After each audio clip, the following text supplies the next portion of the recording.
When you understand the scale of energy, you can read any room, any person, any event, whether it's high vibe or low vibe, and how to shift it. The Levels of Energy audiobook explains it all, and it's available by direct link on hightimelinebooks.com or Audible or Apple Books. Learn to read energy today. Levels of Energy by Fred Dodson and narrated by me. Welcome in to the Wednesday edition Hump Day version of the Fun Astrology podcast for November 6th. I'm obviously pre-recording this. I couldn't exist getting up in time to do something bedtime Tuesday night, plus we have to get the videos set and everything. So what I'm going to do today is let's set that aside because you're hearing about it all day long anyway. Let's look at what's in the sky right now for us, for you and me, because we need to do this anyway. So it's like, okay, this stands. And then if anything is newsworthy and noteworthy, I can always jump on with an extra episode or check our YouTube channel, the Fun Astrology Podcast YouTube channel, and I'll do something on there if we need to. But setting the election aside, what I did is I took my chart and put it into the grid view. And I meant to show this on this week's video and just too much on my mind this weekend, so I will try to remember to do it this coming weekend to show you how to do this.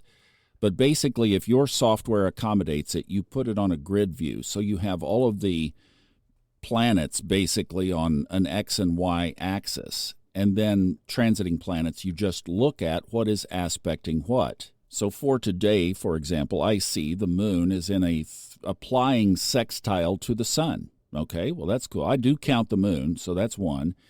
Mercury is in a separating trine from Mars. It's 4 degrees separating from Mars. That's a trine. That's a positive. It's within orb.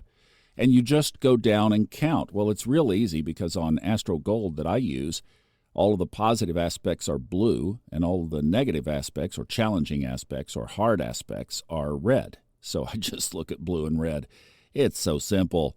But what I see is 14 positive, 3 challenging. And I'm just using the Ptolemaic aspects. I mean, that's plenty. That gives us enough to work with, believe me. I mean, you can stick all the other stuff on there too, grind it down as far as you want, but I just look at the Ptolemaic, and that's 14 sextiles and trines to 2 oppositions and 1 square. Even if you just put the wheel up and look at the aspects, you see the same thing. And the big one that's applying today, so that's moving toward, in other words, the energy is increasing, happens this evening, pretty late, 9:31 p.m. Eastern. Mercury is trining the north node of the moon and sextiling the south node of the moon. Now, you would need to also apply that or intersect it with where the nodes show up in your chart, because looking at this nodal path of the north node in Aries, south node in Libra, doesn't necessarily apply to you.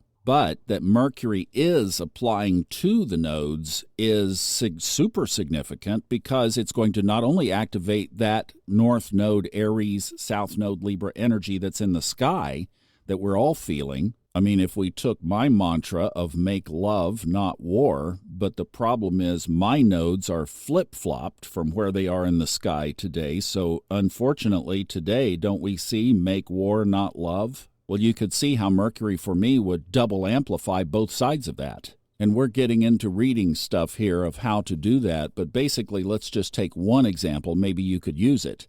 Let's say that your nodes are in Capricorn and Cancer. Well, that puts them in a square to where they are in the sky. So you have the same thing that I would of where the nodes are pulling on themselves. There's tension between the sky and your chart. So with Mercury applying to the nodes in the sky, that is also going to put some pressure perhaps on you from either an emotional perspective, Cancer, or from a structural, foundational perspective. And this is the challenge that you've been going through your whole life. It's your nodal path. But today's aspect is a trine, so it wants to help us move in positive directions. It's just how much of our chain does it have to rattle to get our attention? So hopefully you know where your nodal axis is and how to interpret that. If not, check out our 101 course, Fun Astrology 101 course on the webpage, funastrology.com. It teaches this, and also, obviously, you could do a reading. Robert is coming along on his book on the nodes. He has a different take on it than I do. Well, I have his too. I've really been watching it, and it's one worth noting, and it is absolutely one that you need to be familiar with. And now I'm looking at it both ways, which I think for me is the best interpretation of the nodes. And I even consider the Vedic every now and then, throw in that they're both either the head or the tail of the dragon, and then they're both grumpy. So I think we have to look at all of them with the nodes. But Robert has a very specific way, and it's pretty much backwards, but he explains why. And once you get it, it's once, how do they say now? Once you see it, you can't not see it. That's the way this is. So we'll keep talking about that on the Old Soul, New Soul podcast as well. I hope that helps. So just remember, this is a day of positive karma and perhaps through a little bit of tension if your nodes are opposite or square to where they are in the sky now. Have a great day. I love you. Let's just keep our positive high timeline vibe going. We'll be all right. Okay? I'll see you back tomorrow. Got some stuff to talk about, including Mercury starting to slow down in the sky, getting ready for its next retrograde.